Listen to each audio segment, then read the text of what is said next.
हिंदी में यूपीएससी की तैयारी से संबंधित प्रोग्राम्स को देखने के लिए सब्सक्राइब करें स्टडी IQIAS हिंदी। पश्चिमी यूरोप का एक देश है स्पेन।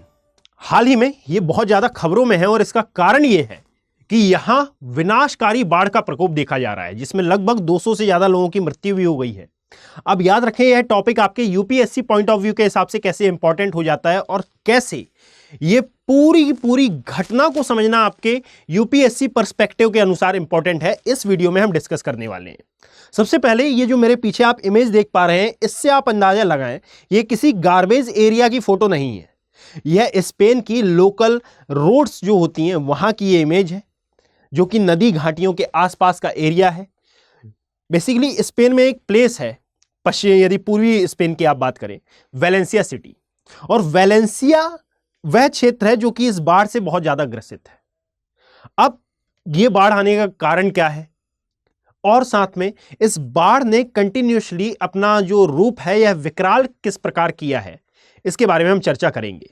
खबर है कि भाई 29 अक्टूबर को आप देखते हैं कि यहां पर मूसलाधार बारिश होती है और बारिश होने के परिणाम स्वरूप यहां की जो लोकल रिवर्स हैं इनमें जल की मात्रा बढ़ती है और जल की मात्रा बढ़ने के कारण यह जल नदी घाटियों से बाहर आ जाता है और नदी घाटियों से बाहर आने के कारण पहले तटीय क्षेत्रों में बाढ़ आती है, पश्चात उसके जो वेलेंसिया सिटी के आसपास वाला रीजन है ये पूरा जलमग्न आपको धीरे धीरे देखने के लिए मिलता है। यानी कि वो व्यक्ति जो कि रात में सामान्य अवस्था में शहर को छोड़कर अपने घर को छोड़कर सोए हुए थे, आने वाले दिनों में यानी कि जस्ट अगली ही सुबह वो ऐसी विनाशकारी बाढ़ को अपने समक्ष प्रस्तुत पाते हैं।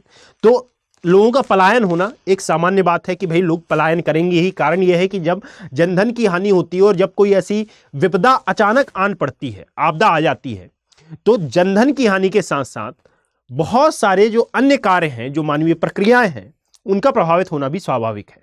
देखिएगा कि यह घटना इतनी ज्यादा सेंसिटिव हो गई है कि भाई यहां का जो प्रशासन है इसने सेवाएं देने का प्रयास किया, परंतु जब सेवाएं मिलने में यहाँ के जो लोकल सिटीजन हैं इनको थोड़ी सी देर हो गई, अर्थात सेवाओं को पहुंचाने में लोकल सिटीजन्स तक थोड़ी सी जब विलंब हुआ, तो इस विलंब ने इतनी ज्यादा निराशा भरी कि यहाँ के जो बोला जाए किंग है, क्वीन है, यानी कि जो प्रशासन है, उन पर भी एक प्रकार से अटैक की घटनाएं सामने आई। अब जरा समझते हैं कि स्पेन में ये बाढ़ पहली बार नहीं देखने के लिए मिली है। लगभग हर वर्ष आप पाएंगे कि स्पेन में बाढ़ आती है, हर इलाके में। पूरे स्पेन की हम बात करें तो पूरे स्पेन में आपको बाढ़ का प्रकोप देखने के लिए मिलेगा। इस बार ये इतनी विनाशकारी इसलिए हुई है क्योंकि यहाँ के कुछ एरिया हैं, जैसे मैं एक एरिया का बार बार नाम ले रहा हूं, वेलेंसिया सिटी। यहां पर कुछ ही समय में 200 सेंटीमीटर के 20 इंच के लगभग यहां पर बारिश देखने के लिए मिली। जितनी साल भर में बारिश होती है उतनी लगभग एक दिन, 2 दिन या फिर लगभग बहुत ही कम समय में यहां पर 20 इंच के समथिंग बारिश हो गई।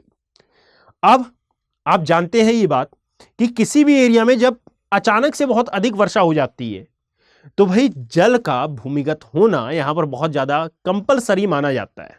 और स्पेन की लोकेशन आप समझेंगे तो ज्यादा बेटर तरीके से अंडरस्टैंड कर पाएंगे कि यह है वेलेंसिया सिटी, जहां पर इस बाढ़ का प्रकोप देखा जा रहा है ना, यानी कि सबसे ज्यादा प्रकोप देखा जा रहा है। वैसे तो पूरे के पूरे इस रेड एरिया में बाढ़ आई है, परंतु यह जो एरिया है ना, यह है वेलेंसिया वाला, यहां पर इसका ज्यादा इफेक्ट पड़ा है। इसकी लोकेशन समझे। हाँ, स्पेन के बारे में यदि आपको याद रखना हो तो आप याद रख सकते हैं भाई कि यह 51 नंबर का विश्व का सबसे बड़ा देश है और साथ में यूरोप का 4th नंबर का सबसे बड़ा ये देश आता है। आगे हम बात करें तो इसकी लोकेशन को समझना इसलिए इंपॉर्टेंट है क्योंकि जब भी किसी एरिया को ज्योग्राफी में, जब भी आप करंट अफेयर पढ़ते हैं या फिर जब भी आप ज्योग्राफी पढ़ते हैं, तो मैं बार बार ये बात बोलता हूं कि इसमें लोकेशनल एनालिसिस का भी आपको ध्यान रखना चाहिए। और लोकेशनल एनालिसिस इसलिए ताकि आप समझ पाएं कि इस बाढ़ का कारण क्या है। यदि मैं यहां पर वाताग्रों की आगे आने वाले समय में बात करूंगा 2 मिनट बाद, तो वाताग्रों की यदि मैं बात कर रहा हूं तो ये वाताग्र कहां से जनित हो रहे हैं और कहां पर ये आ रहे हैं और इनका परिणाम या फिर बादलों का निर्माण किस प्रकार से हो रहा है, यानी कि तमाम प्रकार की जो क्लाइमेटोलॉजिकल कंडीशंस होती हैं, जो जलवायुवीय दशाएं होती हैं, उनको समझने के लिए आपको किसी भी देश की लोकेशन अच्छे से पता होना अत्यधिक आवश्यक होता है। तो यदि आप स्पेन को देखेंगे भाई, तो यह है यूरोप कॉन्टिनेंट वाला क्षेत्र। मैंने केवल और केवल उतना मैप लिया है जितना आवश्यक है। यह है स्पेन वाला क्षेत्र, यूरोप ऊपर से आते हुए यहाँ पर है स्पेन, यह है पुर्तगाल। नीचे आप देखेंगे तो यह है अफ्रीका महाद्वीप वाला सेक्शन। मोरक्को को स्पेन से सेपरेट करने वाली जो जलसंधि है इसको नाम दिया जाता है, इसे नाम दिया जाता है जिब्राल्टर स्ट्रेट, जिसको कहा जाता है भूमध्य सागर का प्रवेश द्वार। यानी कि दक्षिण में ये जिब्राल्टर जल संधि के साथ घिरा हुआ है और साथ में मोरक्को के साथ ये अलग होता है। पुर्तगाल कहां पर है, तो पश्चिम की ओर से ये पुर्तगाल से घिरा हुआ है। और यदि आप पूर्व में देखेंगे तो यहां पर आपको एक सागर दिखाई देगा, नाम है इसका भूमध्य सागर। यदि आप उत्तर में जाएंगे तो यहां पर आपको बिस्कॉय की खाड़ी दिखाई देगी और यहां आपको यानी कि उत्तर पूर्वी भाग में यहां पर नजर आता है फ्रांस वाला एरिया और साथ में पिरेनीज माउंटेन वाला क्षेत्र, और यहां है स्पेन। और इस एरिया, ये जो एरिया है ये हुआ है बाढ़ से प्रभावित। और बाढ़ से प्रभावित होने का रीजन अब मैं आपको बताता हूं कि भाई हर साल आप पाएंगे कि शीतकाल में वर्षा होती है।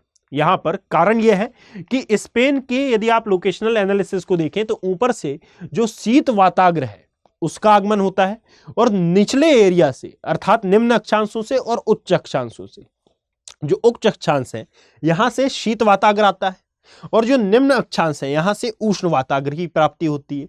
और इसके कारण कहा जाता है कि इस स्पेन में, नॉट ओनली स्पेन बल्कि पूरे यूरोप में आपको शीतकाल में वर्षा दिखाई देती है। और जब यहां पर शीतकाल में वर्षा दिखाई देती है तो यही कारण है कि यहां पर आपको लेदर विंटर्स देखने के लिए मिलेंगे। अब जरा सोचिएगा कि लेदर विंटर्स यदि यहां पर होते हैं, मतलब कि शीतकाल में जब यहां वर्षा होती है, दिसंबर जनवरी माह में भी यहां पर वर्षा देखी जाती है।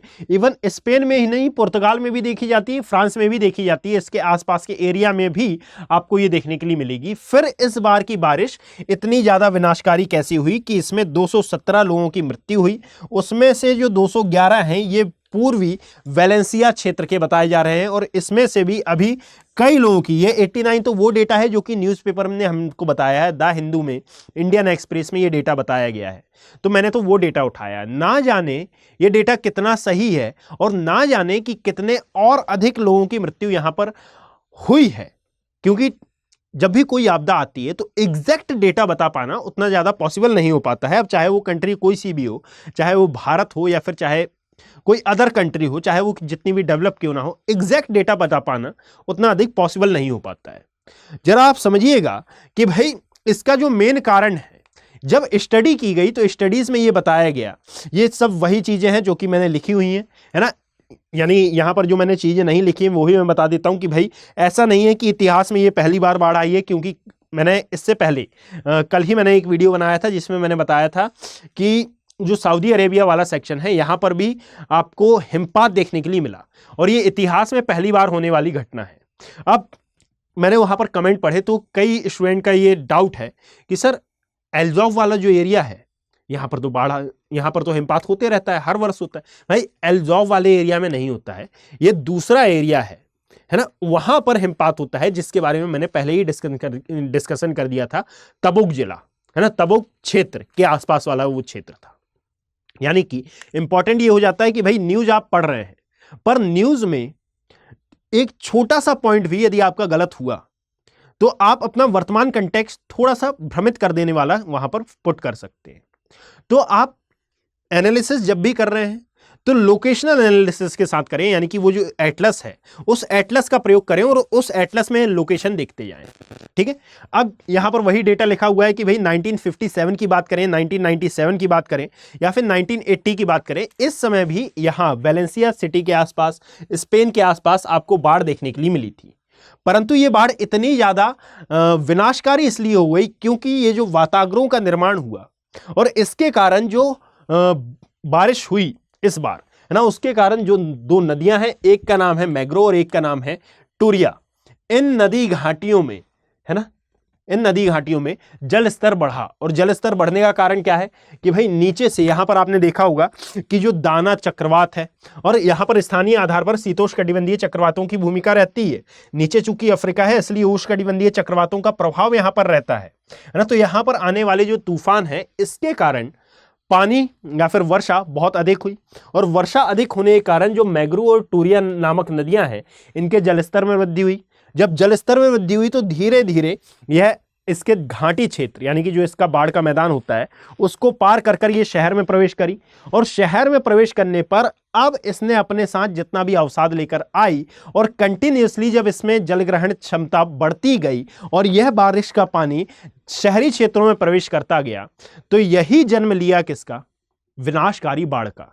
और अभी भी यदि आप देखें तो कई एरिया ऐसे हैं जहां स्पेन के ही कई एरिया ऐसे हैं जहां पर कंटिन्यूअसली बारिश होती जा रही है, और वेलेंसिया में तो होती ही जा रही है। इसका मेन कारण है कि भाई यदि आप वेलेंसिया की लोकेशन देखेंगे तो यह आता है भूमध्य सागर के आसपास वाले क्षेत्र में, और यही कारण है कि यहां कंटिन्यूअसली आपको बारिश देखने के लिए मिल रही है, और 29 अक्टूबर के बाद से कंटिन्यूअसली ये बाढ़ अपना विनाशकारी रूप ग्रहण करते जा रही है। अब जरा एक और बात ध्यान रखें आप कि यदि इसके मानवीय कारणों पर हम प्रकाश डालें, अच्छा यहां पर हम आगे बढ़े उससे पहले आप सभी के लिए एक इंपॉर्टेंट इंफॉर्मेशन भाई, कि यदि आप 2025 के स्टूडेंट हैं, यदि आप 2025 के हिसाब से यूपीएससी की प्रिपरेशन कर रहे हैं और आप किसी एक अच्छे बैच की तलाश में हैं, तो स्टडी IQ IAS हिंदी का यह फास्ट ट्रैक बैच आपके लिए रामबाण हो सकता है। यदि आप इन बैचेस का पार्ट बनना चाहते हैं तो AKB लाइव कोड के साथ आप इन बैचेस का पार्ट 18,999 रुपए में बन सकते हैं। यदि 2026 आपका टारगेट है, 2027 आपका टारगेट है, तो 2026 के लिए ये P2I फाउंडेशन बैच है और 2027 के बच्चों के लिए ये लॉन्ग टर्म बैचेस है ना। तो आप इन सभी का पार्ट बन सकते हैं। इसमें मैं आपको ज्योग्राफी पढ़ाऊंगा, और यदि आप AKB लाइव कोड का यूज करते हैं तो मैं गारंटी देता हूं कि यहां पर आपको फ्री NCERT क्लासेस भी अवेलेबल कराई जाएंगी। NCERT बेसिकली बेस कहा जाता है यूपीएससी का, तो जब आप NCERT कंप्लीट करते हैं तो फिर आपको एडवांस बहुत ही ज़्यादा बेटर तरीके से अंडरस्टैंड होता है, बहुत ही बेटर तरीके से समझ में आता है। इसीलिए यहाँ पर फ्री NCERT क्लासेस पाने के लिए आप AKB लाइव कोड का यूज़ कर सकते हैं, चाहे किसी भी बैच का पार्ट बनना हो, और इससे आपको मैक्सिमम डिस्काउंट भी अवेलेबल कराया जाएगा।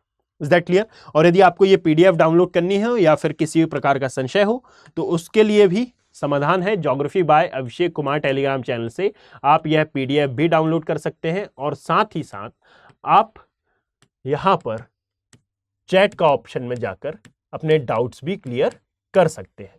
Is that clear? चलिए आगे बढ़ते हैं भाई।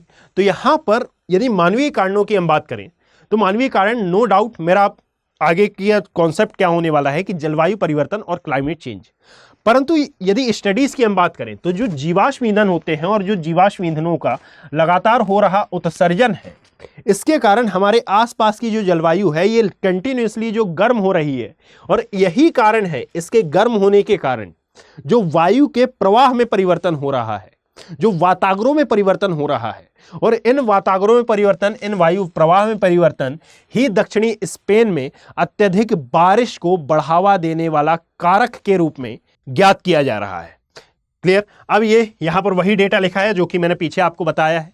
याद रखें कि ये अब आपको पुट कहां पर करना है, ये वही इमेज है भाई कि कौन सा एरिया बाढ़ से ज्यादा प्रभावित है और कहां पर आपको बाढ़ ज्यादा देखने के लिए मिल रही है, या फिर कहां पर सामान्यतः बारिश आपको ज्यादा देखने के लिए मिलती है।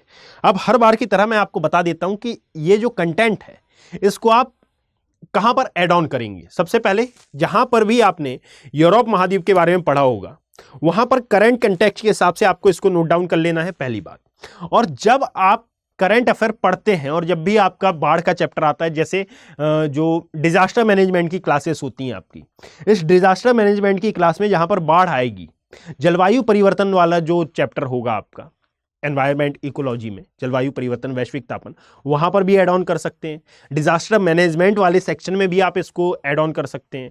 जहां पर उष्ण वातावरण और शीत वातावरण वाला चैप्टर आया है वहां पर भी आप इसको ऐड ऑन कर सकते हैं। यानी कि आप जरा समझें कि भाई यदि आप डिजास्टर मैनेजमेंट पढ़ रहे हैं और वहां पर आप बाढ़ के बारे में पढ़ रहे हैं तो बाढ़ का उदाहरण तो प्रस्तुत करना होगा ना, तो उदाहरण के तौर पर आप इसको ले सकते हैं। आपसे डायरेक्टली क्वेश्चन किया जा सकता है वेलेंस्की शहर क्यों अभी हाल ही में चर्चा में रहा था, है ना। जब ऑप्शन दिए जाते हैं तो करंट बेस्ड ऑप्शन के हिसाब से यह है आपके प्री पॉइंट ऑफ व्यू के हिसाब से इंपॉर्टेंट हो सकता है। तो आपको ऐसे इसको पढ़ते जाना है। और यदि इसकी PDF चाहिए हो तो आप geography bye Abhishek Kumar Telegram से इसको डाउनलोड कर सकते हैं, और साथ ही किसी भी बैच से जुड़ने के लिए आप AKB लाइव कोड का यूज कर सकते हैं। यदि वीडियो पसंद आया हो तो इसे शेयर अवश्य करिएगा। धन्यवाद। हिंदी में UPSC की तैयारी से संबंधित प्रोग्राम्स को देखने के लिए सब्सक्राइब करें स्टडी IQ IAS हिंदी।